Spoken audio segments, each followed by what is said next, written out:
নাহমাদুহু ওয়া নুসাল্লি আলা রাসূলিহিল কারীম আম্মা বা'দ আলাম ইয়া'লাম বিআন্নাল্লাহা ইয়ারা ওয়া ক্বালা তাআলা ফাআইনামা তুওয়াল্লু ফাসাম্মা ওয়াজহুল্লাহ ওয়া ক্বালা তাআলা ওয়া ফি আনফুসিকুম আফালা তুবসিরুন ক্বালা রাসূলুল্লাহি সাল্লাল্লাহু আলাইহি ওয়াসাল্লাম আলা ইন্না ফিল জাসাদি মুদগাহ ইযা সলুহাত সলুহাল জাসাদু কুল্লু ওয়া ইযা ফাসাদাত ফাসাদাল জাসাদু কুল্লু আলা ওয়াহিয়াল কলব।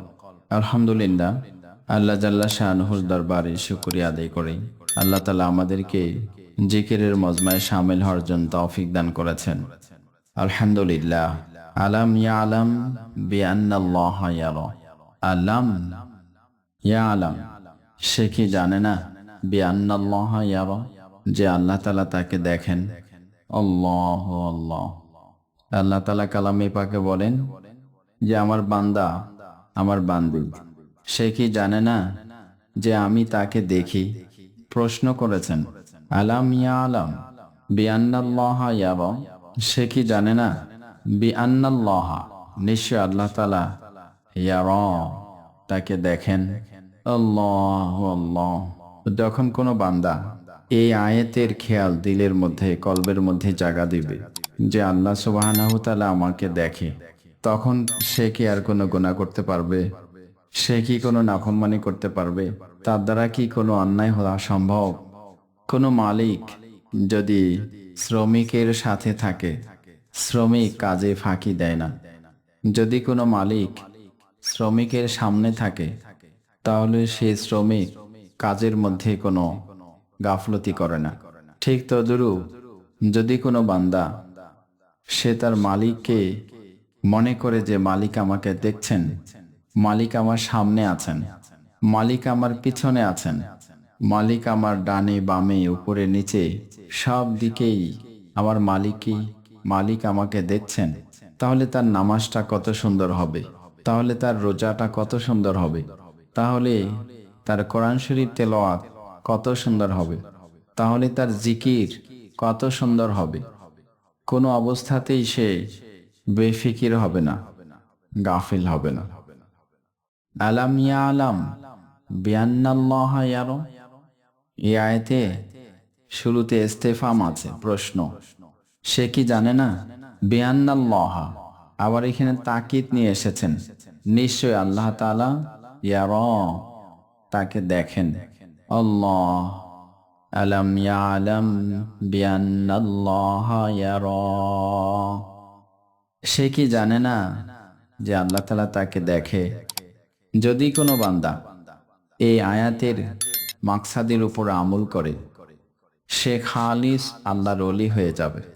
যদি কোনো বান্দা এই আয়াতে কারিমার মাকসাদের উপরে, উদ্দেশ্যের উপরে আমল করে, সেই ব্যক্তি নিঃসন্দেহে আল্লাহ তাআলার খাস ওলিতে পরিণত হয়ে যাবে। সুবহানাল্লাহ।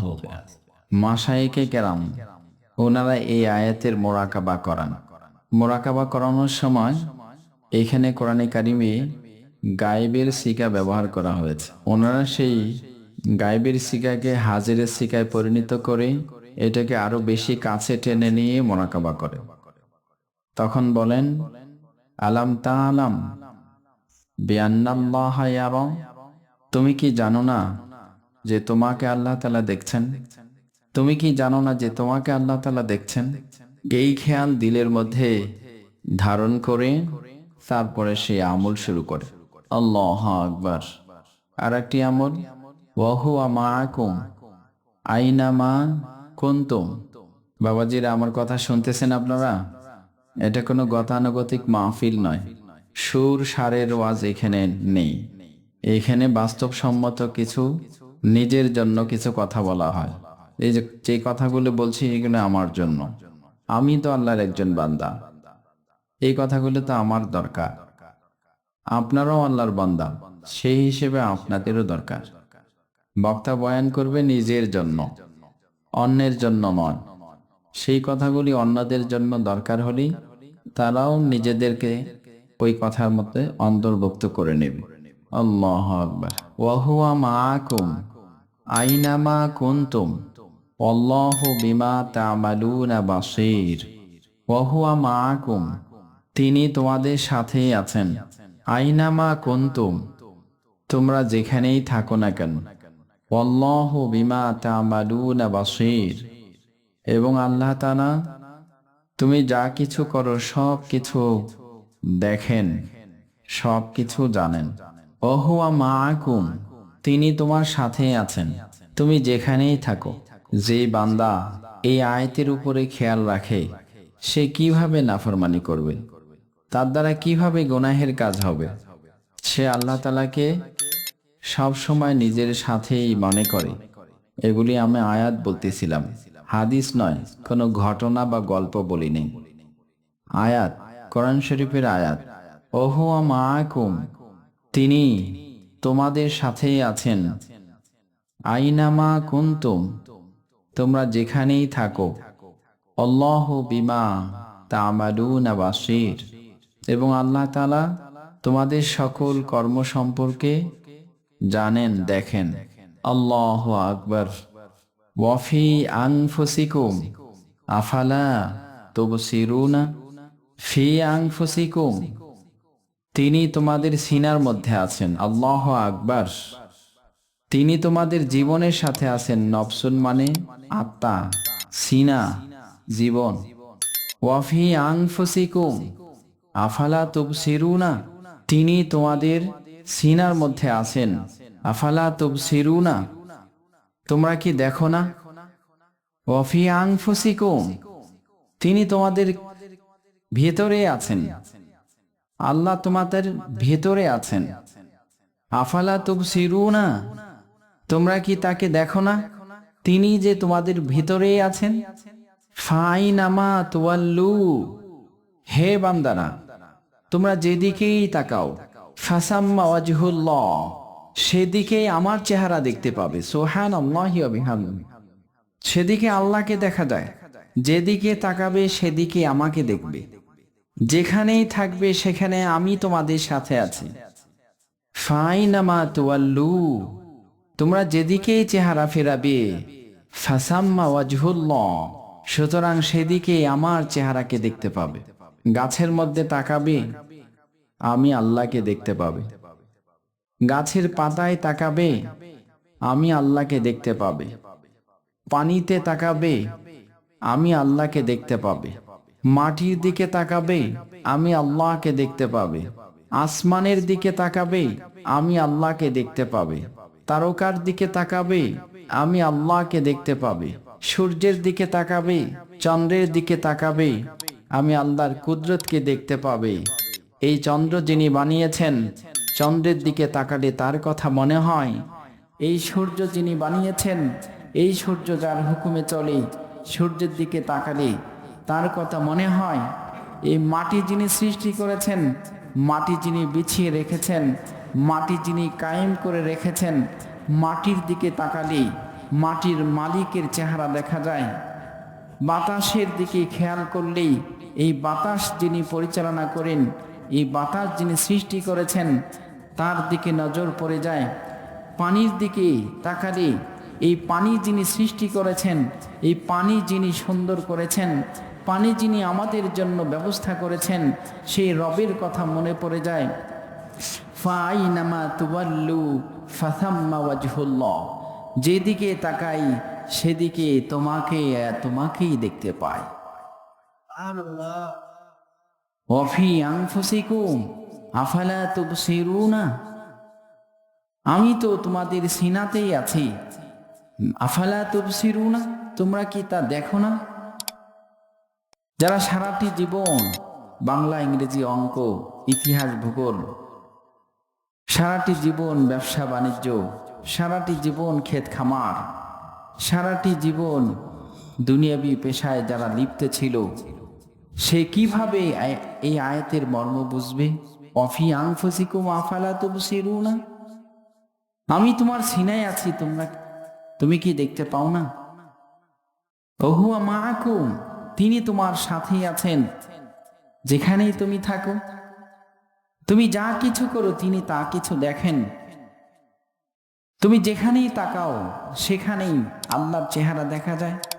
এই কথাগুলি তো একেবারেই উঁচু স্তরের কথা, উঁচু স্তরের ব্যক্তিদের শানে প্রযোজ্য। এগুলি কেন আমি এখানে বললাম, কেন এখানে এইগুলি কথা আমার আসলো জানি না। হয়তো দুই একজন বোঝার লোক থাকতেও পারে, সেজন্য হয়তো এসেছে। আল্লাহ তাআলা সকলকে বোঝার এবং আমল করার তৌফিক দান করুক। আল্লাহু আকবার। একটি হাদিস পড়েছিলাম, আলা ইন্না ফিল জাসাদি মুদগাহ, সাবধান বাণী শোনো, তোমাদের সিনায় একটি গোশতের টুকরা আছে।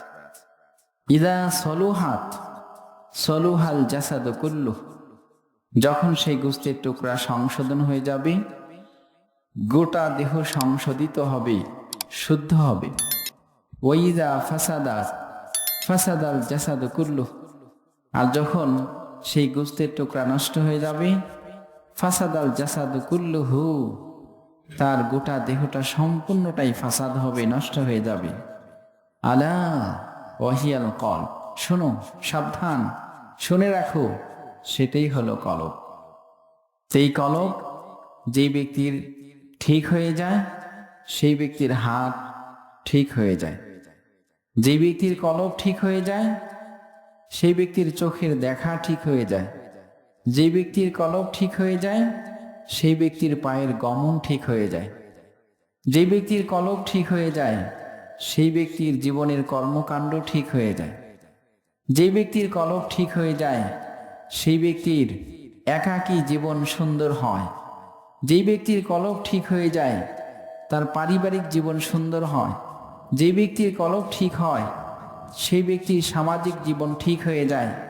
যে ব্যক্তির কলব সুন্দর হয়, সেই ব্যক্তির রাষ্ট্রীয় জীবন সুন্দর হয়। যে ব্যক্তির কলব সুন্দর হয়, সেই ব্যক্তির আন্তর্জাতিক জীবন সুন্দর হয়। যে ব্যক্তির কলব সুন্দর হয়, সেই ব্যক্তির ঘুম সুন্দর হয়। যে ব্যক্তির কলব সুন্দর হয়, সেই ব্যক্তির জাগৃত থাকার সুন্দর হয়। যেই ব্যক্তির কলব সুন্দর হয়, সেই ব্যক্তির মুখের কথা সুন্দর হয়। যেই ব্যক্তির কলব সুন্দর হয়, সেই ব্যক্তির দিলের চিন্তা চেতনা সুন্দর হয়। যে ব্যক্তির কলব সুন্দর হয়, সেই ব্যক্তির দেমাগ সুন্দর হয়। যে ব্যক্তির কলব সুন্দর হয়, তার জীবনের প্রতিটা হারাকাত সুকনাত, তার জীবনের সকল কর্মকাণ্ড সব সুন্দর হয়। সেটাই রসুল আরবি সাল্লাল্লাহু আলাইহি সাল্লাম বলেছেন, আলা ইন্না ফিল জাসাদি মুদগাহ ইদা সলুহাত সলুহাল জাসাদু কুল্লু। বিপরীত, যে ব্যক্তির কলব গুনাহযুক্ত হয়, সেই ব্যক্তির হাতের ধরা গুনাহযুক্ত হয়। যেই ব্যক্তির কলবে গুনাহ জমা হয়, সেই ব্যক্তির চক্ষু গুনায় ব্যবহৃত হয়। যেই ব্যক্তির কলবে গুনাহ জমা হয়, সেই ব্যক্তির পা গুনাহের জায়গায় গমন করে। যেই ব্যক্তির কলবে গুনাহ জমা হয়, সেই ব্যক্তির পারিবারিক জীবনযাপন গুনাহযুক্ত হয়ে যায়। যেই ব্যক্তির কলবে গুনাহ জমা হয়, সামাজিক জীবনে তার গুনাহ সংগঠিত হয়। যেই ব্যক্তির কলবে গুনাহ থাকে, সেই ব্যক্তি একাকী গুনায় লিপ্ত হয়। যেই ব্যক্তির কলবে গুনাহ থাকে, সেই ব্যক্তি মানুষের সম্মুখে গুনায় লিপ্ত হয়। যেই ব্যক্তি গুনার সাথে জর্জরিত, তার জীবনটা সম্পূর্ণ গুনাহে জর্জরিত। আর যেই সিনার মধ্যে গুনাহ থাকে, সেই সিনায় সে আল্লাহকে দেখে না। ওয়াফি আনফুসিকুম আফালা তুবসিরুনা, আমি তো তোমার সিনাতেই আছি, তুমি কি দেখো না? সে কিভাবে দেখবে? গুনাহের পর্দা, একটি গুনাহ করলে একটি কালো পর্দা পড়ে যায়। দুইটি গুনাহ করলে দুইটি কালো দাগ, মানে দুইটি কালো পর্দা পড়ে যায়। 100 গুনাহ করলে 100 কালো পর্দা পড়ে যায়। 1000 গুনাহ করলে 1000 কালো পর্দা পড়ে যায়। 1 লক্ষ গুনাহ করলে 1 লক্ষ কালো পর্দা পড়ে যায়। যেই সিনার মধ্যে এত কালো পর্দা, সেই সিনায় আল্লাহর নূর কখনো দেখবে না। সেই ব্যক্তি আল্লাহর আখিরাতের আল্লাহর পক্ষ থেকে যত আমলি মজা, সে নামাজে মজা পাবে না, রোজার মধ্যে মজা পাবে না, যাকাত দিয়ে মজা পাবে না, তেলাওয়াতের মধ্যে মজা পাবে না, কোনো আমলের মধ্যে সে মজা পাবে না। কারণ অন্ধকার আর পাটিশনে ঢেকে গিয়েছে। ওয়াফি আনফুসিকুম আফালা তুবসিরুনা, আমি তো তোমাদের সিনাতেই আছি, তোমরা কি তা দেখো না? দেখবে কিভাবে? পর্দায় ঢেকে গেছে। এই জন্য এই কলবের পর্দা উঠানোর জন্য কলব থেকে দাগ দূর করার জন্য জিকিরের আমল। জিকির আমাদের তরিকতের মাশায়েখগণ ওনারা জিকির আজকার করান। জিকির করলে হাদিস শরীফের মধ্যে আছে রাত লোহায় যেরকম জং পড়ে, সেই জং পরিষ্কার করার জন্য যেরকম রাত ব্যবহার করে মরিচা লেগে যায়, ঠিক তদ্রূপ মানুষের কলবের মধ্যে গুনাহের মরিচা লেগে গেলে, জিকিরের জরফ লাগালে, জিকির করলে তখন সিনা থেকে গুনাহ দূরে চলে যায়, গুনাহ মুছে যায়। আর আস্তে আস্তে পবিত্র হওয়ার পরে সে তখন দেখতে পায় ফাইনামা তুওয়াল্লু ফাসাম্মা ওয়াজহুল্লাহ। সে আসমানের দিকে তাকালে আল্লাহকে দেখতে পায়, জমিনের দিকে তাকালে আল্লাহর কুদরতের কথা মনে পড়ে, নিজের চেহারার দিকে তাকালে, নিজের হাতের দিকে তাকালে, নিজের পায়ের দিকে তাকালে, চুলের দিকে তাকালে, যেখানেই তাকায় সেখানেই আল্লাহ আল্লাহ আল্লাহ, আল্লাহকে খুঁজে পায়। কি বলেন, ঠিক না বেঠিক? দিল যার সুন্দর সব তার সুন্দর। দিল আবাদ জিন্দিগি আবাদ, দিল বরবাদ জিন্দেগি বরবাদ। আল্লাহু আকবার। লম্বা কথা বলবো না। জিকির অনেক সময় অনেক ভাইদের সন্দেহ লাগে, হুজুর যে জিকিরের কথা বলে এগুলো কি কোরআনে আছে? হুজুর যে জিকিরের কথা বলে এগুলো কি হাদিসে আছে, সহি হাদিসে আছে? এগুলোতে শুনি না, সবার কাছে তো শুনি না, মোবাইলে তো এগুলি পাওয়া যায় না। হুজুর এগুলি কি বলে, কোথায় থেকে বলে? সেজন্য একটু আমাদের নজরে থাকা দরকার যে জিকিরগুলি কোরআনে এসেছে, হাদিসে এসেছে। বুকরাতা ওয়া আসীলা, ওয়াসাব্বিহুহু বুকরাতা ওয়া আসীলা, ইয়া আইয়ুহাল্লাযীনা আমানু যিকুরুল্লাহা যিকরান কাসীরা। হে ঈমানদারগণ, অধিক পরিমাণে জিকির করো। বুকরাতা ওয়া আসীলা, সকালে এবং সন্ধ্যায়। হাদিস শরীফের মধ্যে জিকির সম্পর্কে অসংখ্য হাদিস, কোরআনে কারিমের মধ্যে জিকির সম্পর্কে অনেক আয়াত। আমরা যে প্রথম সবকটা আদায় করি 6 তাসবিহ, সুবহানাল্লাহ 100 বার, আলহামদুলিল্লাহ 100 বার, আল্লাহু আকবার 100 বার, লা ইলাহা ইল্লাল্লাহ 100 বার, ইস্তিগফার 100 বার, দুরূদ শরীফ 100 বার।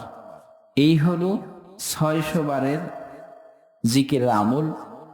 এটাকে বলা হয় 6 তাসবিহ, তাসবিহাতে সিত্তা। এটা 1 নম্বর আমল।